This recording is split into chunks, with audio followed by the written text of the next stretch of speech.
Ramna park ঢাকার বুকে একখণ্ড সবুজের সমারোহ। ১৬১০ সালে মোগল আমলে এই উদ্যানটি প্রতিষ্ঠা করা হয়। পরবর্তীতে ঢাকার নবাব পরিবার একটি রাজকীয় বাগান হিসেবে পার্কটি সংস্কার করে। তবে আনুষ্ঠানিকভাবে রমনা পার্ক উদ্বোধন করা হয় ১৯৪৯ সালে। রমনা পার্কের মোট আয়তন ৬৮.৫ একর। আমার পাশে দেখতে পাওয়া খনন করা এই লেকের আয়তন প্রায় ৮.৭৫ একর। এই লেকে রয়েছে হরেক প্রজাতির মাছ। পানি স্বচ্ছ রাখার জন্য রয়েছে বিশেষ যন্ত্র। লেকের দুধারে তৈরি করা হয়েছে দৃষ্টিনন্দন কাঠের পাটাতন।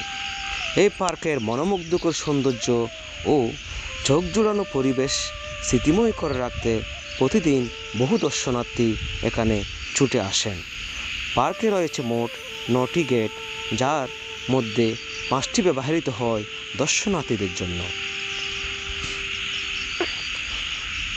প্রাতঃভ্রমণের জন্য মূলত এই পার্কটি ঢাকাবাসীদের কাছে অত্যন্ত পছন্দনীয় ও প্রয়োজনীয়। প্রবেশ মূল্য না থাকায় যে কেউ চাইলে ঢাকা রমনা পার্কে ঘুরে বেড়াতে পারে। আপনিও একদিন ঘুরে আসুন সবুজে ঘেরা ঢাকার এই রমনা পার্ক।